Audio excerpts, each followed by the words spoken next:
तो दोस्तों स्वागत है आप सभी का मैथ वाले सर के नए वीडियो में। तो आज के वीडियो में हम सीखने वाले हैं क्लास 10th का फर्स्ट चैप्टर रियल नंबर, और इसका हमने यूक्लिड डिवीजन एल्गोरिथम देखा था, उसी पर आधारित आपका सेकंड एग्जाम्पल है। ठीक है, वैसे तो ये किताब में गिवन है, लेकिन क्यू एक्स वाई जेड ये सब पढ़ के मतलब समझ ही में नहीं आता कि ये कहना क्या चाहता है, जबकि ये सबसे आसान है। ठीक है, अभी मैं आपको बताऊंगा क्वेश्चन पूरी तरह से, पहले मैं समझाऊंगा कि क्वेश्चन कहना क्या चाहता है, उसके बाद सोल्यूशन देखेंगे। बहुत छोटा सोल्यूशन है इसका, लेकिन बस q प्लस वाई जेड ऐसे लिखने से नहीं होगा, क्योंकि अब आप हायर लेवल में जा रहे हो। ठीक है, तो अगर आप 10वीं को ध्यान से पढ़ोगे तो 11वीं 12वीं में आपको दिक्कत होने वाली नहीं है। ठीक है, तो इसलिए बिल्कुल आराम से समझेंगे कि और जो जो चीज़ आपको दिक्कत होने वाली है, मैं मान के चल रहा हूँ कि आपने बिल्कुल जीरो आप मैथ में, ठीक है, उस लेवल से समझाऊंगा। ठीक है, सब कुछ समझाऊंगा। तो चलिए वीडियो को स्टार्ट ही करते हैं और क्वेश्चन की तरफ चलते हैं। देखिए, सबसे पहले क्वेश्चन जो आपके सामने गिवन है ना, इसको एक बार पढ़ो समझो। इससे पहले जो वीडियो दिखाई थी ना, मैंने बनाई थी यूक्लिड डिवीजन एल्गोरिथम, मैंने समझाया था, उसको देख लो। उसको देखोगे तो तुम्हें समझ में आ जाएगा कि इस चैप्टर में आखिर करने क्या वाले हैं, आखिर यूक्लिड डिवीजन एल्गोरिथम है क्या, क्या चीज़, इसका यूज़ क्या है, वो सब मैंने बताया था उसको वीडियो में। ठीक है, और जो फार्मूला होता है उसका, वो भी वहाँ पे मैंने डिस्कस किया है। तो चलिए शुरू करते हैं। तो क्वेश्चन सबसे पहले पढ़ते हैं। कह रहा है कि सो दैट हमें दिखाना है कि एवरी पॉजिटिव इवन इंटीजर्स। अब एक मिनट रुको, इंटीजर्स तो तुम्हें पता ही होगा ना, इंटीजर्स क्या होते हैं। नहीं पता तो यहाँ पे देख लो। जैसे कि वैसे मैं कल से इस पेज पे आपको पढ़ाऊँगा, क्योंकि इस पे थोड़ा मतलब साफ़ नहीं आ रहा है। ठीक है, तो जैसे मान लो कि एक पाई मैंने खींचा, ये लाइन लेते हैं और लाइन पे यहाँ पे 0 रखा, ये 1 आता है, ये 2, ये 3, और इधर पॉजिटिव जाता है ना, तो इधर क्या जाता है, माइनस जाता है, नेगेटिव। ठीक, तो हम यहाँ पे क्या लेते हैं, ये हमारा नंबर लाइन पे हम जब दिखा रहे हैं तो ये आपका पॉजिटिव इंटीजर्स कहलाता है, ये पॉजिटिव और ये नेगेटिव इंटीजर्स कहलाता है। इतना तो पता हो गया आपको। ठीक, अब देखो कह रहा है कि so that every positive integer. अब यहाँ पे रुक जाओ, अब पॉजिटिव इंटीजर्स की बात हो रही है ना, तो केवल यहाँ पे हम बात करेंगे, अब इसको भूल जाओ। इसका मतलब ये कि माइनस से मतलब नहीं है, ये चीज़ क्लियर हुई क्वेश्चन से। अब कह रहा है कि इवन, इवन एंड ऑड तो पता ही होगा ना। इवन मतलब क्या होता है, जो 2 से विभाजित हो जाए। ठीक है, 2 मतलब 2 हो गया, 4 हो गया, 6 हो गया, ETC। और ठीक, और ऑड क्या होता है, ऑड सबको पता है। और जैसे कि 3, 5, 7, 9, ये क्या हो रहा है, जब 2 के पहाड़े में नहीं आए, ये भी बोल सकते हो आप। ठीक, तो ऑड एंड इवन पता है, इंटीजर्स पता है, पॉजिटिव इंटीजर पता है, तो क्वेश्चन समझो खत्म ही है। अब देखो यहाँ पर देखो, कह रहा है कि so that every positive even integer is of the form 2q। अब ये क्या आ गया, 2q क्या होता है, तो देखो मैंने कहा कि कह रहा है कि आपको दिखाना है कि जितने भी पॉजिटिव इवन इंटीजर्स होते हैं वो 2q के फॉर्म में होते हैं। अब ये कहोगे 2q क्या होता है भाई, हम तो जानते हैं कि इवन नंबर 2 4 5 2 4 6 8 होते हैं, मतलब ये जो 2 के पहाड़े में आते हैं।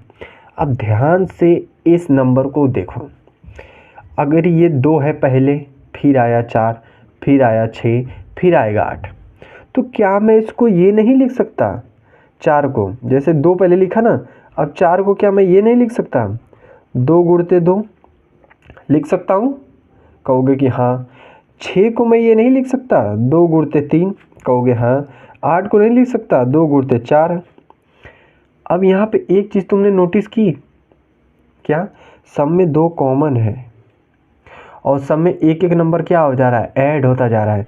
यानी कि हम इसको क्या कर सकते हैं, क्यू मान लेते हैं। क्यू समझो, जैसे कि माना संख्या बराबर x मान लेते हैं। ठीक, तो उस तरह से माना संख्या बराबर क्यू, मतलब कोई भी संख्या रखो और 2 से गुणा करते जाओ तो वो क्या होता है, इवन नंबर आता है। तो वही चीज़ तो ये कह रहा है कि इवन नंबर ए मान लेते हैं, कोई भी इवन नंबर है। ठीक, ये किसके बराबर होगा, 2 और कुछ नहीं होता है तो गुणा का निशान होता है, इतना पता है, और क्यू ये होता है। ठीक, a इक्वल टू 2q होता है, इतना पता है। यही तो ये कह रहा है कि ठीक है, a इक्वल टू 2q आप मान लेते हो कि 2q के फॉर्म में है सभी इवन इंटीजर्स, और q1 प्लस 2q प्लस 1 के फॉर्म में सब क्या है आपके पॉजिटिव ऑड इंटीजर्स हैं। अब ये कहोगे कि ये क्या आ गया, अभी तो 2q समझा ना आपने, तो सेम वही तो है। अब जैसे मान लो कि आपका ये 5 ले लो, 5 को मैं किस फॉर्म में लिख सकता हूँ, 5 को लिख सकता हूँ 2 गुणते 2 + 1 लिख सकता हूँ, ठीक।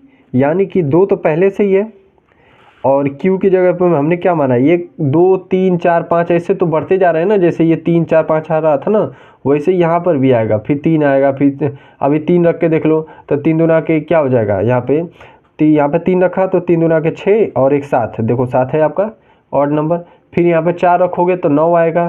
तो इस तरह से संख्याएं बढ़ती जा रही हैं। तो इन संख्याएं जो आ रही हैं उनको मैं क्या कर लेता हूँ, q मान लेता हूँ। तो ये हो गया +1। अब यहाँ पे कोई संख्या को a मान लेते हैं, क्या ये आ गया 2q + 1 आ गया, और ये a = 2q हो गया। आप कहोगे कि ठीक है, इतना तो समझ में आ गया कि ये कहना क्या चाहता है, कि इस फॉर्मेट में होते हैं कि नहीं होता। अभी तुमने देखा होते हैं, ठीक है, ये हमें भी पता चल गया कि होते हैं, लेकिन इसको प्रूफ कैसे करें कि ये होते हैं या नहीं होते हैं, तो देखो कैसे करते हैं। अब यहाँ पे देखो, अब घबरा मत जाना कि इतना क्या लिख दिया, ये सब तो समझ ही नहीं आ रहा है। जैसे क्वेश्चन समझाया ना वैसे इसको भी समझाऊंगा, ठीक है। तो देखो ध्यान से, सबसे पहले क्या करो, let a b any positive integers हैं, ये क्या है, तो let a b any positive integer. कहोगे ये क्या चीज़, अब ए कहाँ से आ गया, तो देखो भाई क्वेश्चन में ही तो हमसे कह रहा है कि प्रूफ करो कि कोई भी संख्या, तो कोई भी संख्या को ए ही मान लो कि ए कोई भी संख्या है, जैसे कि x कोई संख्या मानते थे ना, तो वही हमने यहाँ पे किया कि a कोई भी संख्या है, ठीक है। आगे देखते हैं। अब a b any positive integers हो गया, एंड b = 2। आप कहोगे b = 2 क्या हो गया, तो मैंने कल आपको पढ़ाया था कि क्या पढ़ाया था, देन बाई यूक्लिड एल्गोरिथम। आपको यूक्लिड एल्गोरिथम, तो भाई साहब पिछली वीडियोस प्लीज़ देख लो, तभी आपको ये समझ में आएगा, ठीक है। मैथमेटिक्स ऐसी चीज़ है कि एक चीज़ पीछे मिस करोगे सारा दिमाग से निकल जाएगा, ठीक है। तो वो वीडियो देखोगे तभी समझ में आएगा, वैसे मैं बता देता हूँ, ठीक है। देखो यहाँ पे यूक्लिड डिवीज़न एल्गोरिथम में मैंने तुम्हें पढ़ाया था कि a = क्या होता है, BQ + R होता है। आपको BQ + R ये कहाँ से आ गया, तो फिर देखो मैं बिल्कुल मान के चल रहा हूँ कि आपने बिल्कुल मैथ नहीं पढ़ी, इसलिए मैं इतना समझा रहा हूँ डिटेल में, ठीक है। क्योंकि मैथ आपको डिटेल आएगी तभी आपको समझ में आएगा। देखो यहाँ पे ये आपका क्या है, ये इक्वेशन समझो, ये इक्वेशन क्या है आपका, a = क्या है, ये इक्वेशन, ये हमने कोई भी संख्या है, ठीक है, जो मानी अभी, ठीक है। पीछे करके देख लेना, वीडियो लंबी हो रही है, ठीक है। तो ये हो गया, इतना इक्वेशन बना। क्या ये इस क्वेश्चन से मैच नहीं खा रहा, a की जगह पे a, b की जगह पे क्या है 2 है, इसलिए मैंने क्या किया, b को 2 माना और लिखा कि बाई यूक्लिड एल्गोरिथम, समझे, इसलिए b आया, क्योंकि आपका यूक्लिड एल्गोरिथम में b के स्थान पे क्या है 2 है, और r के स्थान पे क्या है 1 है, ठीक है। इतना क्लियर हो गया। अब यहाँ पे देखो r की जगह पे तो 1 है, तो यहाँ पे आ रहा है ना, ये भी फार्मूला का हिस्सा है, ठीक है। ये पूरा इतना बड़ा फार्मूला है, आपको इतना यहाँ तक याद करना होगा आपको ये, ठीक है। ये चीज़ हो गई, और इसके अंदर r की वैल्यू डालो, अभी अब सब निकल के आएगा।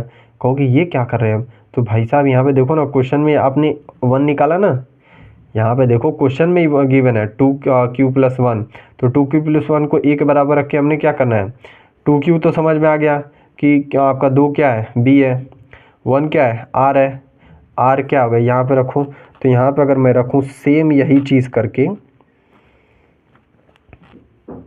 b, चलो यहाँ पे b है, मैंने इसको d कर दिया था, देखो तो ये क्या हो रहा है, r के जगह पे 1 रखा। अब इसका मतलब तो साइन तो समझ में आता हो ना आपको कि 1 क्या है, b से बड़ा नहीं होगा, तो 1 अभी आगे लिखा मैंने, अभी समझाऊंगा, पहले इसको देखो। तो r जो है ना आपका, ये क्या है, बड़ा है, किससे बड़ा है, 0 से बड़ा है, और 0 के बराबर भी है, ये ग्रेटर देन है ना, 0 से बड़ा है और ये वाला 0 के बराबर भी है। तो वही चीज़ तो यहाँ पे मैंने लिखा, यहाँ पे लिखने के बाद हमने फॉर सम इंटीजर्स q = इतना 0, ये गिवन है, पक्का गिवन है। तो r तो एक बार क्या होगा 0 के बराबर होगा, एक बार r = 1 होगा, इतना होगा। अब देखो बिकॉज किस लिए, तो इस फार्मूला पर रख के देख लो। अब b की जगह पे क्या है 2 है, तो 2 लिखा। अब कहोगे कि 0 1 ही क्यों है, अधिक भी तो हो सकता है, अधिक नहीं हो सकता है, क्यों, क्योंकि आपका 1 जो है वो b से बड़ा नहीं हो सकता, और b की वैल्यू 2 है, तो 2 से बड़ा नहीं है, तो एक तो 0 होगा, एक तो 1 होगा, वही चीज़ तो यहाँ पे है। तो देखो यहाँ पे a = 2q आ गया, और ए इक्वल टू 2q + 1 आ गया। आप कहोगे कि ये कहाँ से आ गया, तो फिर देखो ए इक्वल टू 2q था। आप कहोगे 2q क्या है भाई साहब, क्वेश्चन में गिवन है। अब देखो यहाँ पे b की वैल्यू क्या है, 2 है, q की वैल्यू कुछ नहीं हमें पता है तो q रख दिया, इतना हो गया। अब मैं अगर इसमें 0 जोड़ूँ तो कोई फ़र्क पड़ेगा, नहीं पड़ेगा।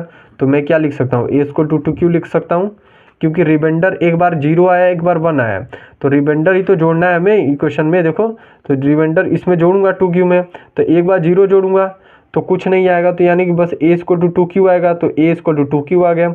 और एक बार 1 जोड़ दूंगा तो ये आ जाएगा। ठीक, इतना हो गया। आगे देखो, अब जब इतना समझ गए तो क्वेश्चन ख़त्म। और लास्ट में जैसे कि सीबीएसई बोर्ड में लिखना ज़रूरी होता है, हिंस वेंस करके, तो वो देख लेते हैं, हिंस वेंस समझ लेते हैं। ठीक है, तो यहाँ पे हम लिखेंगे, इतना तो समझ में आया ना। अब देखो अभी शुरुआत है, अभी 9 से आए हो तो थोड़ा दिक्कत होगा, तो प्लीज़ पीछे वीडियो को पीछे करो और दोबारा से देखो, नहीं समझ में आ रहा तो। ठीक है, अभी यहाँ पे देखो मैंने लिखा कि इफ़ ए, अब इतना तो आ गया हमारा कि ए इक्वल टू या तो 2q होगा या तो 2q + 1 होगा। तो अगर a की वैल्यू, यहाँ पे हमने लिखा कि if a is of the form 2q then a is an even integers. अगर a कोई 2q के बराबर है तो वो इवन होगा। और अभी उसके आगे लिखा कि आल्सो ए पॉजिटिव इंटीजर्स भी होगा, क्योंकि पॉजिटिव इंटीजर की तो बात ही हो रही है। ठीक है, can be either even odd हो सकता है। आप कहोगे ये क्या बोल रहे हो, कुछ नहीं समझ में आ रहा। अभी जब वीडियो मैंने स्टार्ट किया तो आपको क्वेश्चन समझा रहा था, तो बताया था कि 2q के फॉर्म में हमेशा हो तो वो किसके बराबर होता है, हमेशा क्या आता है आपका, इवन नंबर ही तो आता है। अभी मैंने ऊपर बताया ना, यहाँ पे देखो ये बताया था ना, ये वाला 2q निकल के आया था यहाँ से, तो इसलिए क्या हो रहा है, 2q के बराबर हो जाएगा। तो यहाँ पे जो भी a की वैल्यू 2q के बराबर आएगी तो वो इवन इंटीजर्स होगा, और जो की वैल्यू 2q + 1 के बराबर आएगी वो आपका ऑड इंटीजर होगा। यही तो बस लिखा है मैंने, क्योंकि ये भी बताया था। तो हाँ, तो शुरुआत में देखो ना पीछे वीडियोस करके, यहाँ पे बताया था कि यहाँ पे ये था आपका, ये वाला समझा था ना, a इक्वल टू 2q + 1, तो यहाँ पे 2 है और 2 की जगह q और +1 की जगह पे +1 है। तो आई होप आपको समझ में आया होगा। तो ये क्वेश्चन यहाँ पे ख़त्म होता है।